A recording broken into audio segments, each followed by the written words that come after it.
कभी बांग्लादेश में इस्कॉन को आतंकी संगठन कहा जाता है, कभी पुलिस और सेना हिंदुओं को अंधाधुंध पीट देती है। आखिर बांग्लादेश में हिंदुओं और बाकी के माइनॉरिटीज कितने सुरक्षित हैं? ये एक सवाल है जो बार बार पूछा जा रहा, खासकर पूर्व प्रधानमंत्री शेख हसीना के 5 अगस्त को सत्ता से बाहर होने के बाद। अब तो देश में तनाव बढ़ चुका है, क्योंकि इस्कॉन के पुजारी चिन्मय कृष्णदास की गिरफ्तारी के बाद हिंसक झड़प शुरू हो गई। धार्मिक नेता चिन्मय कृष्णदास ब्रह्मचारी की गिरफ्तारी के बाद जमात इस्लामी और हिफाजत इस्लाम के कार्यकर्ताओं की हिंदुओं पर हमलों की खबरों के बीच बांग्लादेश के बंदरगाह शहर चटगांव में मंगलवार की शाम को विरोध प्रदर्शन शुरू हो गया। और सबसे बड़ी बात है, यहां पर हिंदुओं की संख्या ठीक ठाक है। चटगांव में लगभग 25 लाख हिंदू रहते हैं। ऐसे में क्या आपको नहीं लगता यूनुस सरकार को इस मामले को गंभीरता से लेना चाहिए? क्योंकि अगर माइनॉरिटीज कम्युनिटी ने थोड़ी सी भी असंतोष की भावना को जगा दिया तो यह सरकार के लिए मुश्किल पैदा कर सकता है। सीधे तौर पर अगर कहें, अगर जो यूनुस सरकार नहीं संभलती है तो चटगांव में माइनॉरिटीज कम्युनिटी ईंट से ईंट बजा देगा।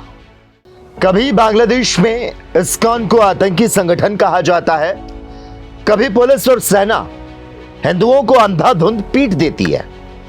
आखिर बांग्लादेश में हिंदुओं और बाकी के माइनॉरिटीज कितने सुरक्षित हैं? ये एक सवाल है जो बार बार पूछा जा रहा, खासकर पूर्व प्रधानमंत्री शेख हसीना के 5 अगस्त को सत्ता से बाहर होने के बाद। अब तो देश में तनाव बढ़ चुका है, क्योंकि इस्कॉन के पुजारी चिन्मय कृष्णदास की गिरफ्तारी के बाद हिंसक झड़प शुरू हो गई।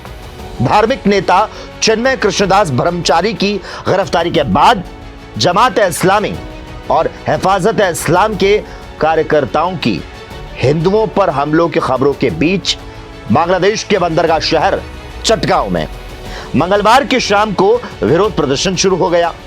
और सबसे बड़ी बात है, यहां पर हिंदुओं की संख्या ठीक ठाक है।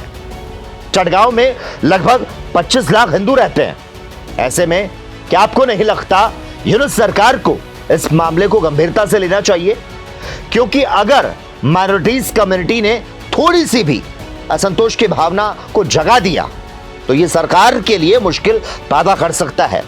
सीधे तौर पर अगर कहें, अगर जो यूनुस सरकार नहीं संभलती है तो चटगांव में माइनॉरिटीज कम्युनिटी ईंट से ईंट बजा देगा।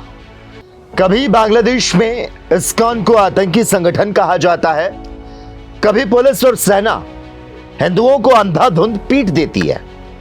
आखिर बांग्लादेश में हिंदुओं और बाकी के माइनॉरिटीज कितने सुरक्षित हैं? ये एक सवाल है जो बार बार पूछा जा रहा, खासकर पूर्व प्रधानमंत्री शेख हसीना के 5 अगस्त को सत्ता से बाहर होने के बाद। अब तो देश में तनाव बढ़ चुका है, क्योंकि इस्कॉन के पुजारी चिन्मय कृष्णदास की गिरफ्तारी के बाद हिंसक झड़प शुरू हो गई।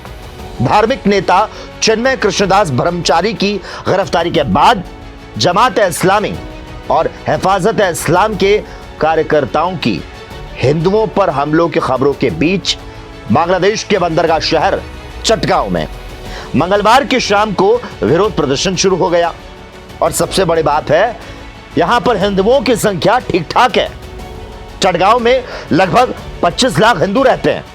ऐसे में क्या आपको नहीं लगता यूनुस सरकार को इस मामले को गंभीरता से लेना चाहिए? क्योंकि अगर माइनॉरिटीज कम्युनिटी ने थोड़ी सी भी असंतोष की भावना को जगा दिया तो यह सरकार के लिए मुश्किल पैदा कर सकता है। सीधे तौर पर अगर कहें, अगर जो यूनुस सरकार नहीं संभलती है तो चटगांव में माइनॉरिटीज कम्युनिटी ईंट से ईंट बजा देगा।